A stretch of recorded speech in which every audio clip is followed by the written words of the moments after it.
इस वीडियो में हम ज्योग्राफी के 15 महत्वपूर्ण सब्जेक्टिव क्वेश्चन देखेंगे जो परीक्षा में 2 नंबर को आपको पूछा जाता है एक क्वेश्चन। तो पहला क्वेश्चन है, मानव विकास क्या है।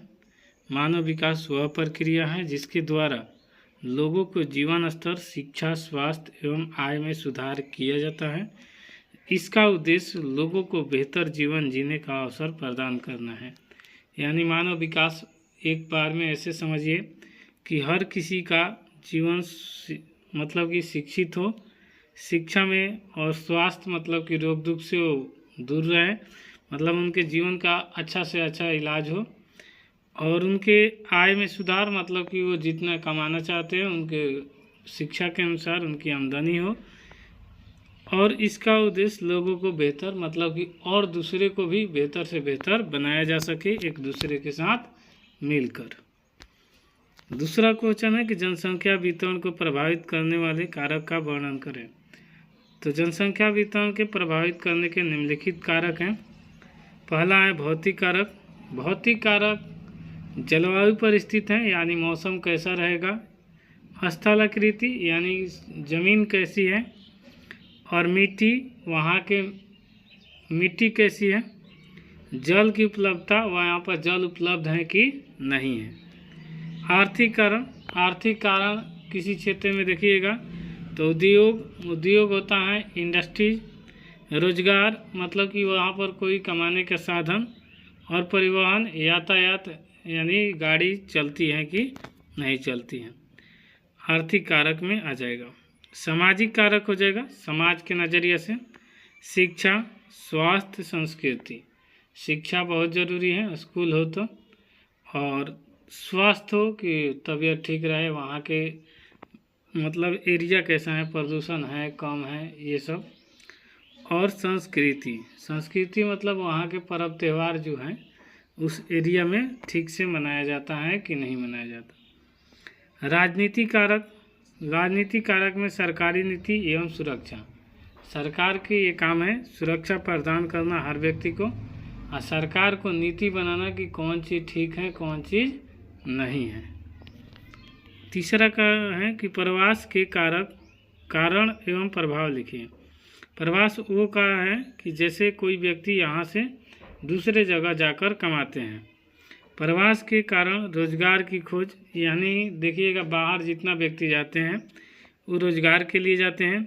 शिक्षा एवं स्वास्थ्य सुविधाएं, वहाँ के देखते हैं कि तबीयत ठीक रह रहा है, वहाँ कुछ हमें प्रॉफिट है, वहाँ पर ले जाते हैं तो पूरा देखते हैं कि जो बाहर कमाने के लिए जाते हैं फैमिली भी ले जाते हैं, क्योंकि वहाँ सोचते हैं कि पढ़ाने की भी शिक्षा उपलब्ध हो। प्राकृतिक आपदाएं मतलब प्राकृतिक के नज़रिए से वहाँ पर बार बार बाढ़, कहीं पर भूकंप, ये सब आ नहीं रहा हो। विवाह एवं सामाजिक कारण कि वहाँ पर शादी ब्याह में भी कोई फंक्शन में दिक्कत ना हो। प्रवास के प्रभाव, प्रवास के प्रभाव मतलब कि वहाँ पर कोई दिक्कत ना हो। जनसंख्या में परिवर्तन, शहरीकरण में वृद्धि, बेरोजगारी एवं झुग्गी बस्तियों की समस्या, संस्कृति आदान प्रदान प्रवास का मुख्य कारण होता है। यानी कोई लोग झोपड़ी में रहता है तो जीवन भर झोपड़ी में ना रहना पड़े, इसीलिए प्रवास का कारण मुख्य कारण है। इतना कारण है जो लिखे हैं आप लिख सकते हैं। हाँ दोस्तों, अगर वीडियो पसंद आए तो लाइक शेयर सब्सक्राइब जरूर कर लीजिएगा, और इसका PDF चाहिए तो अगर टेलीग्राम है प्रकाश नॉलेज सॉल्यूशन, तो वहाँ पर जाकर देखिएगा तो सब PDF मिल जाएगा आपको। कोई डाउट होता है तो कमेंट बॉक्स में अपना सुझाव जरूर दीजिएगा।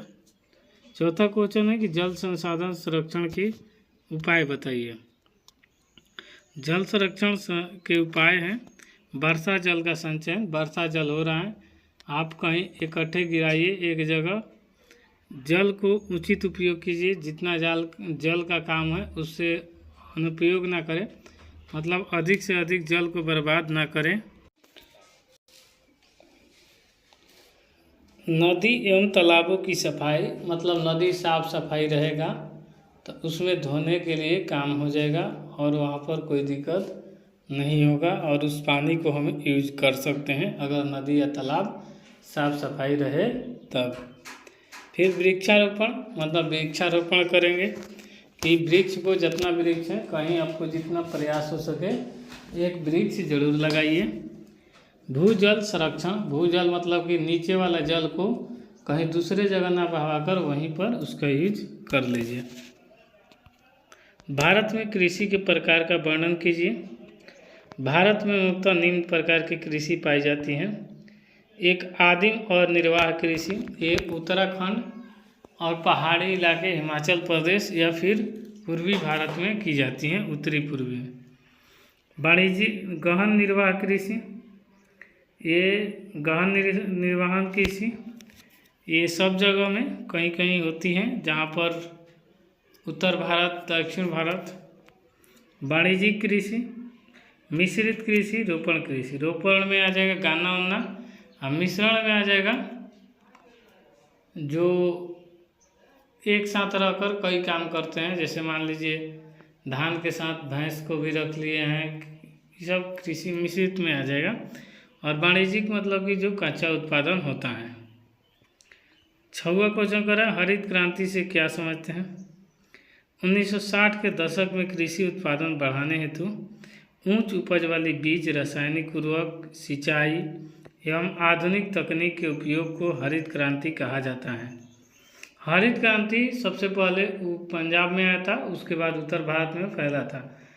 और इसका लाभ क्या है, खाद्यान्न उत्पादन में वृद्धि, किसानों की आय में बढ़ी। हानि का है, मिट्टी की उर्वरता में कमी, यानी जहाँ एक बार हो जाता था उस मिट्टी में जान नहीं रहता था। जल प्रदूषण इससे बहुत हुआ, क्योंकि सब इसका कचरा कहीं नदी में बहाया जाता था। ये क्वेश्चन पूछा जाता है, इसलिए याद कर लीजिएगा। 7 नंबर है, परिवहन के साधन का महत्व को लिखिए। तो इसका उत्तर लिखेंगे, व्यापार एवं उद्योग का विकास, लोगों को वस्तु का आवागमन, राष्ट्रीय एकता को बढ़ावा, पर्यटन का विकास। परिवहन का साधन से यही है कि व्यापार एवं उद्योग का विकास होगा।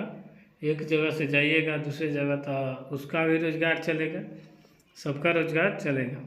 लोगों एवं वस्तुओं का आवागमन, यानी लोग एक जगह से दूसरे जगह ट्रेवल यात्रा घूम भी लेंगे।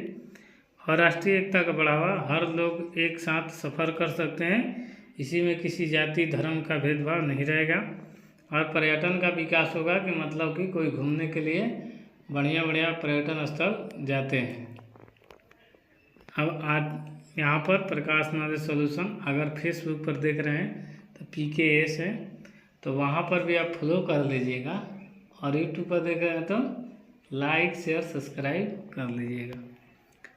आइए 8वां क्वेश्चन देखते हैं, अंतर्राष्ट्रीय व्यापार क्या है। जब 2 या 2 से अधिक देशों के बीच वस्तु एवं सेवाओं का आदान प्रदान होता है उसे अंतर्राष्ट्रीय व्यापार कहते हैं। एक मात्रा में समझ लीजिए कि जैसे देश के प्रधानमंत्री या फिर राष्ट्रपति जाते हैं तो ये अपने देश के फायदा के लिए जाते हैं कि कहाँ से हमारे देश में जो कमी है वो सस्ता मिल जाए, इसीलिए प्रधानमंत्री और राष्ट्रपति घूमने के लिए जाते हैं। और लोगों को लगता है घूमने के लिए, लेकिन प्रधानमंत्री अपने देश के विकास के लिए घूमते हैं। तो एक देश से दूसरे देश के बीच जो होता है उसी को हम अंतर्राष्ट्रीय व्यापार कहते हैं। वहाँ से सामान लेते हैं और यहाँ से सामान दे देते हैं, वही अंतर्राष्ट्रीय व्यापार कहलाता है। महत्व का है, विदेशी मुद्रा प्राप्ति होती है, यानी जो यहाँ से देंगे या फिर वहाँ से आएगा तो विदेश का मुद्रा, विदेश मुद्रा ऐसे भी प्राप्त होता है कि जैसे विदेश में लोग कमाने के गए और वहाँ से पैसा भेज रहे हैं तो उनको वहाँ के पैसा यहाँ से इंडिया अपनी करेंसी में पैसा दे देती है। रोजगार के अवसर, इससे रोजगार भी बढ़ता है। 2 देश के बीच जाएंगे तो मान लीजिए एक जहाज़ गई, तो जहाज़ में अगर 50 आदमी गए तो वहाँ पर जो काम किए उनका रोजगार मिला। आर्थिक विकास, इससे पैसे में भी बहुत विकास होता है। जो विदेश में जाते हैं कहा जाता है कि पेमेंट ज़्यादा मिलती है, क्योंकि रुपया और डॉलर इकोनॉमिक्स में पढ़ेंगे तो बताएंगे कि कैसे रुपया का वैल्यू कम बेसी कैसे होता है। सतत विकास क्या है। ऐसा विकास जिसमें वर्तमान पीढ़ी की आवश्यकताओं को पूर्ति हो, लेकिन भविष्य की पीढ़ी की आवश्यकताओं के प्रतिकूल प्रभाव न पड़े, सतत विकास कहलाता है। सतत विकास मतलब होता है लगातार विकास होना। जैसे मान लीजिए कि हम जो विकास मतलब हमें जो सुविधा मिले वो आगे वाले हमारे पीढ़ी दर आगे वाले जो जन्म बच्चे ले उसको भी सुविधा मिले, हमसे भी अच्छा सुविधा मिले, और उसके भी बच्चे हो तो उनको भी अच्छा से अच्छा सुविधा मिले। यही सतत विकास कहलाता है। लगातार एक से दूसरे का विकास ही सतत विकास कहलाता है। 10 नंबर क्वेश्चन कर रहा है कि भारत में खनिज संसाधन का महत्व बताइए। उद्योग के लिए कच्चा माल, खनिज मतलब होता है जैसे कोयला वेला हो गया, ये सब खनिज कहलाता है। ऊर्जा उत्पादन, आर्थिक विकास, ऊर्जा उत्पादन मतलब सोलर सेल, आजकल हर चीज़ से ऊर्जा पर सरकार ध्यान दी हुई है। आर्थिक विकास मतलब कि पैसे का हर कोई का आय बढ़े, रोजगार का अवसर जहाँ पर रहे वहीं पर रोजगार उनको मिले। नगरीकरण के कारण, उत्तर है औद्योगिकरण, रोजगार के अवसर, शिक्षा एवं स्वास्थ्य सुविधाएं, ग्रामीण क्षेत्रों से पलायन। नगरीकरण के कारण लिखने का कहे तो औद्योगिकरण मतलब कि जहाँ इंडस्ट्रियल एरिया हो गया, रोजगार के लिए जाते हैं वहाँ पर, और शिक्षा और स्वास्थ्य की सुविधाएं के लिए कि आने वाला बच्चा हमारा पढ़े, तेज होके स्वस्थ रहे। और ग्रामीण क्षेत्रों से पलायन यानी ग्रामीण क्षेत्र से लोग आजकल बहुत पलायन कर जाते हैं, जहाँ खाने नहाने सुविधा सब मिल रही है वहीं पर लोग रहना पसंद कर रहे हैं। भारत में जनसंख्या वृद्धि का कारण बताइए। भारत में जनसंख्या वृद्धि का 2 कारण है, एक जन्म दर अधिक होना और मृत्यु दर में कमी। जब जन्म दर अधिक होगा और मृत्यु दर कमी होगा तो जनसंख्या में वृद्धि होगा। 13 और है कि स्वास्थ्य सुविधाएं में सुधार और शिक्षा एवं असामाजिक परंपराएं। देखिए ज़्यादा बेर मतलब रहेगा जनसंख्या तो इसका कारण है कि स्वास्थ्य सुविधा बढ़िया नहीं मिलेगा, प्लस में अशिक्षा हो जाएगा और सामाजिक परंपरा। जनसंख्या ज़्यादा रहेगा तो ये समझ लीजिए कि हर कोई का कहीं पर कंट्रोल नहीं रहेगा। जैसे किसी भी चीज़ पर एकाएक आपको दे दिया जाए, एक काम करने के लिए तो आप बढ़िया से करेंगे, वहीं एक ही साथ 10 काम दे दिया जाए तो अच्छा तरह से नहीं कर पाएंगे। तो यही कारण था किसके लिए, जनसंख्या वृद्धि का कारण। और जनसंख्या वृद्धि किसी भी देश का एकाएक ठीक है, लगातार उतना वृद्धि नहीं होना चाहिए जितना चाहिए, लेकिन एकाएक बहुत ज़्यादा वृद्धि हो तो हानिकारक है। सड़क परिवहन के लाभ को लिखिए। गांव तक पहुंच, कम दूरी के लिए उपयुक्त, सस्ता एवं सुविधाजनक रोजगार प्रदान करना। गांव की सड़क इसीलिए बनाया जाता है ताकि हर कोई एक दूसरे सिटी से घूम सके, जुड़े रहे, रोजगार का अवसर मिले, सस्ता, आजकल जैसे इलेक्ट्रिक हुई, सस्ता सुविधा, अपना गाड़ी पकड़ कर जल्दी से जल्दी चला जाए, अपना काम करके शाम को घर आ जाए। जलवायु परिवर्तन का प्रभाव बताइए। तो जलवायु परिवर्तन का प्रभाव तापमान में वृद्धि से होता है। हिमनद का पिघलना मतलब तापमान बढ़ेगा तो पिघलेगा हिमनद, और हिमनद पिघलेगा तो बाढ़ एवं सूखा, या तो बहुत तापमान बढ़ जाए तो सूखा हो जाएगा, और पिघलेगा वो तो बहुत ज़्यादा पिघल जाए तो बाढ़ आ जाएगा। कृषि उत्पादन में कमी होगी, यानी जब मौसम ठीक ना रहेगा तो क्या होगा, जब धान रोपेंगे तो पता चला कि काटने के वजह बारिश हो जाए, और जब रोप रहे हैं तो बारिश ना हो तो धान तो सही खत्म हो जाएगा। सूचना प्रौद्योगिकी उद्योग का महत्व को लिखिए। रोजगार के अवसर, ये सूचना प्रौद्योगिकी उद्योग का महत्व को लिखना है। तो रोजगार मतलब कि रोजगार पहला जरूरी है कि रोजगार हर जगह मिले। विदेशी मुद्रा का अर्जन, विदेश से भी मुद्रा आए और जाए। संचार में क्रांति, और संचार में मतलब कि हर तरफ से हमारी संचार में एक दूसरे से पहुँच हो। आर्थिक विकास में योगदान, अगर चाहो तो सभी काम आप कर सकते हैं, ऐसा नहीं कि नहीं। कंट्रोल सब जनता के हाथ में होती है, दूसरे के हाथ में नहीं होता है। अगर आप देखिएगा किसी भी काम को करने के लिए जनता चाह दे तो ही कोनो काम हो जाती है, सरकार सब कुछ नहीं करती है, क्योंकि सरकार के सब चीज़ नियंत्रण में नहीं होता है। ये वाला लाइन मत लिखिएगा।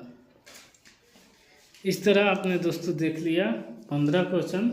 और वीडियो कैसा लगा कमेंट में अपना सुझाव जरूर दीजिएगा। इसी के साथ मिलेंगे नेक्स्ट वीडियो में, तब तक के लिए जय हिंद।